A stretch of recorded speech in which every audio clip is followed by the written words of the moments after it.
Good morning. A central responsibility for any government is to do what's necessary for economic stability. This is vital for businesses making long-term investment decisions and for families concerned about their jobs, their mortgages and the cost of living.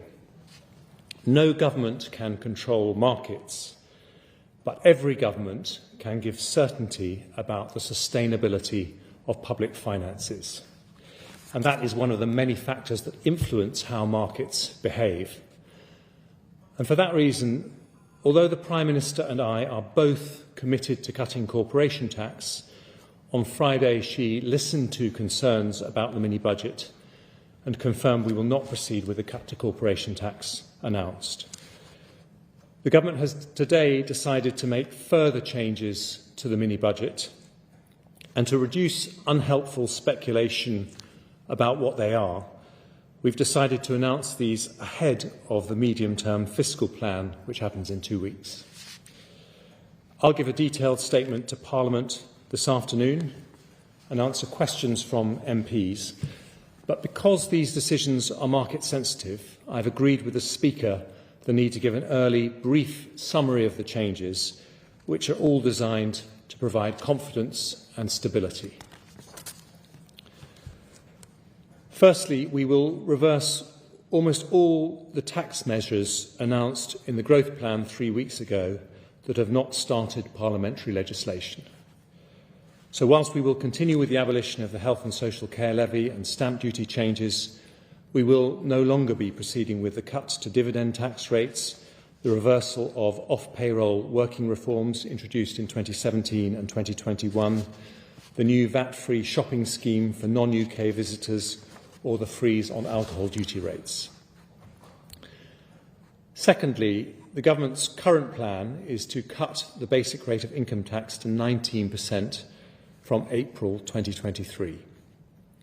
It is a deeply held Conservative value, a value that I share, that people should keep more of the money they earn. But at a time when markets are rightly demanding commitment to sustainable public finances, it is not right to borrow to fund this tax cut. So I've decided that the basic rate of income tax will remain at 20%, and it will do so indefinitely until economic circumstances allow for it to be cut. Taken together with the decision not to cut corporation tax and restoring the top rate of income tax, the measures I've announced today will raise every year around £32 billion. Finally, the biggest single expense in the growth plan was the energy price guarantee. This is a landmark policy supporting millions of people through a difficult winter.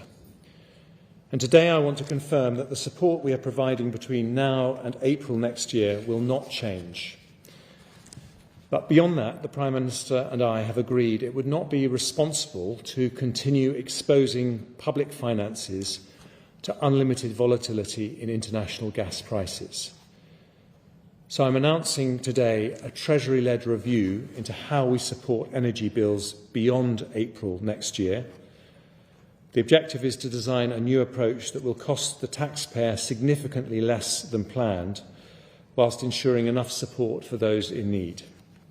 Any support for businesses will be targeted to those most affected, and the new approach will better incentivise energy efficiency. The most important objective for our country right now is stability. Governments cannot eliminate volatility in markets, but they can play their part, and we will do so, because instability affects the prices of things in shops, the cost of mortgages and the values of pensions. There will be more difficult decisions, I'm afraid, on both tax and spending as we deliver our commitment to get debt falling as a share of the economy over the medium term. All departments will need to redouble their efforts to find savings, and some areas of spending will need to be cut. But as I promised at the weekend, our priority in making the difficult decisions that lie ahead will always be the most vulnerable. And I remain extremely confident about the UK's long-term economic prospects as we deliver our mission to go for growth. But growth requires confidence and stability, and the United Kingdom will always pay its way. This government will therefore take whatever tough decisions are necessary to do so. Thank you.